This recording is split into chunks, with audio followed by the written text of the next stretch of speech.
സ്നേഹമുള്ളവരെ, നമ്മുടെ അറിഞ്ഞും അറിയാതെ നമ്മളിൽ എപ്പോഴും സംഭവിക്കുന്ന ഒരു കാര്യമാണ് മറ്റുള്ളവരെ വിധിക്കുക എന്ന്. ഈശോയുടെ ലൂക്കായുടെ സുവിശേഷം 23-ാം അധ്യായം 42-43 വാക്യങ്ങൾ വായിക്കുമ്പോൾ കാണാൻ സാധിക്കും, യേശു കുരിശുമരണത്തിൻ്റെ സമയത്ത് കള്ളനോട് പറയുന്ന അവസാനത്തെ ഒരു വാക്കുണ്ട്, ഇന്ന് നീ എന്നോടൊപ്പം പറുദീസയിലുണ്ടായിരിക്കും. അവൻ്റെ അവസാന മരണസമയത്ത് അവൻ മാനസാന്തരപ്പെട്ടുകൊണ്ട് ദൈവത്തോട് ചോദ്യം ചോദിക്കുമ്പോൾ അതിന് ഉത്തരമായിട്ട് ഈശോ പറയുന്നത്, നീ എന്നോടൊപ്പം പറുദീസയിലുണ്ടായിരിക്കും. ഈ സംഭവം നമ്മൾ എടുത്താൽ കാണാൻ സാധിക്കും, ഒരുപക്ഷെ നമ്മളെല്ലാവരും കള്ളനെ വിധിക്കും, അവൻ നിത്യമായ നാശത്തിലേക്ക് പോയിരിക്കുന്നു. എന്നാൽ അവൻ്റെ അവസാന നിമിഷത്തിൽ യേശുവിനോടുള്ള ഒരൊറ്റ പ്രാർത്ഥന അവനെ നരകയോഗ്യനായ അവനെ സ്വർഗയോഗ്യനാക്കി യേശു മാറ്റി. പ്രിയപ്പെട്ടവരെ, ഈ ഒരു സംഭവം നമ്മളോട് ഇന്ന് പറയുന്നത് നാം ആരെയും വിധിക്കരുതെന്നാണ്. നമ്മുടെ കാഴ്ചപ്പാടിൽ അവർ പാപത്തിലായിരിക്കാം, അവർ പക്ഷേ പാപത്തിൽ തന്നെയാണ് മരിക്കുന്നത്.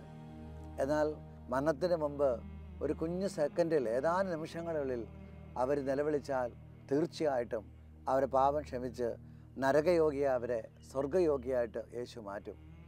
അതുകൊണ്ടാണ് മത്തായിയുടെ സുവിശേഷം 5:22 ഇപ്രകാരം പറയുന്നുണ്ട്, നീ ആരെയും വിഡ്ഢി എന്ന് പോലും വിളിക്കരുതെന്ന് പറയുന്നത്. വീണ്ടും മത്തായിയുടെ സുവിശേഷം 7-ാം അധ്യായം 1-2 വാക്യങ്ങളിൽ നമ്മൾ ഇപ്രകാരം വായിക്കുന്നു, നീ ആരെയും വിധിക്കരുത്.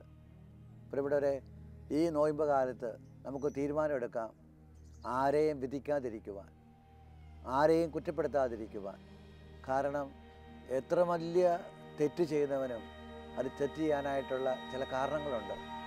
ഒരുപക്ഷെ ഞാനും നീയും ആ സ്ഥാനത്ത് വന്നാൽ ചിലപ്പോൾ അങ്ങനെ ചെയ്തു പോകാം. എന്നാൽ പ്രിയപ്പെട്ടവരെ, പരിശുദ്ധാത്മാവ് നമ്മളെ സഹായിക്കും. ആരെയും വിധിക്കാതെ നിഷ്കളങ്കമായി ദൈവസ്നേഹത്തിൽ അവരെ മനസ്സിലാക്കി സ്നേഹിക്കുവാൻ.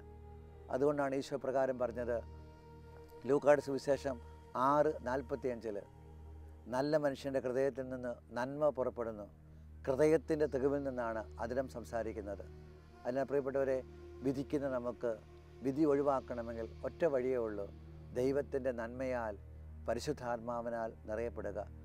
അങ്ങനെ പരിശുദ്ധാത്മാവിനാൽ നിറഞ്ഞ് നമുക്ക് മുന്നോട്ടുള്ള ജീവിതം ആരെയും വിധിക്കാതെ എല്ലാവരെയും സ്നേഹിച്ചു പോകുവാൻ യേശു നിങ്ങളെ അനുഗ്രഹിക്കട്ടെ.